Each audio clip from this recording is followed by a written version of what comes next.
ఈరోజు మనం ఒక సూపర్ స్టార్ గురించి మాట్లాడుకుందాం. ఇండియన్ సినిమాని తన యాక్టింగ్తో, తన స్టైల్తో ఊపేస్తున్న ఒక స్టార్. ఇంకెవరు? మన అల్లు అర్జున్. పుష్ప ఈ పేరు వినగానే గుర్తొచ్చే డైలాగ్ ఇదే గదా. నిజానికి ఈ ఒక్క డైలాగ్ చాలు ఆయన దేశవ్యాప్తంగా ఎంత పెద్ద కల్చరల్ ఫినామినన్ అయ్యారో చెప్పడానికి.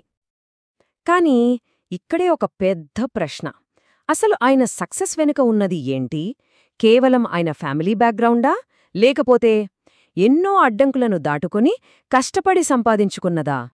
సరే, ఇప్పుడు ఆయన స్టార్డమ్ వెనకున్న ఈ రెండు కథలని, రెండు కోణాలని ఒకసారి చూద్దాం. చూసారంటే ఒకవైపు చూస్తే అల్లు అర్జున్ ఒక ఫినామినన్. ఇండియన్ సినిమాలో హయ్యెస్ట్ పెయిడ్ యాక్టర్స్లో ఒకరు, పాన్ ఇండియా సూపర్ స్టార్.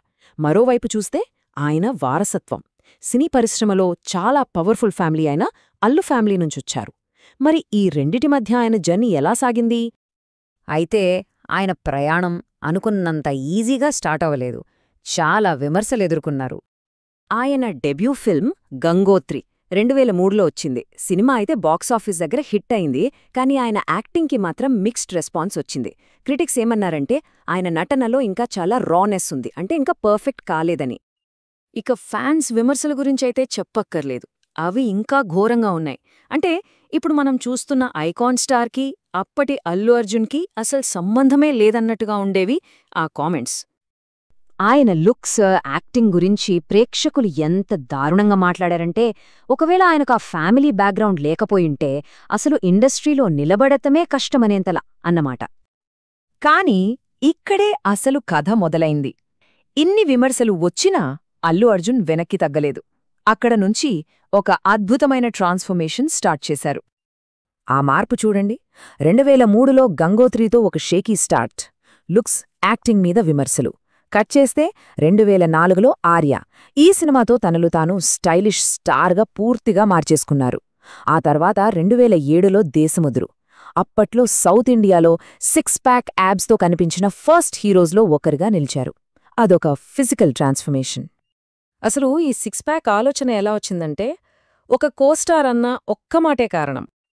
ఆ మాటని ఆయన ఛాలెంజ్గా తీసుకున్నారు. అంతే.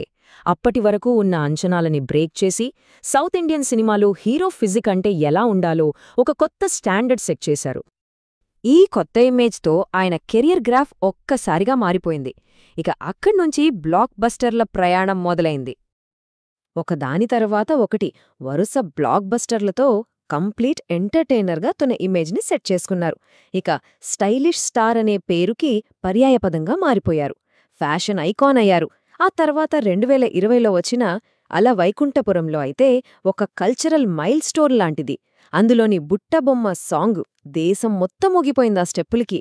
ఆ సినిమాతో రీజనల్, నేషనల్ సినిమా అనే తేగాని కూడా చెరిపేశారు. సరే, ఇప్పుడొద్దాం అసలు విషయానికి. ఆయన కెరీర్ని, ఆయన ఇమేజ్ని అన్నిట్నీ మార్చేసిన ఒకే ఒక్క సినిమా, ఒకే ఒక్క పాత్ర, అదే పుష్ప. ఆ ట్రాన్స్ఫర్మేషన్ చూడండి. ఒకవైపు స్టైలిష్ స్టార్, ఎప్పుడూ కూల్గా, ఫ్యాషనబుల్గా కనిపించే అల్లు అర్జున్.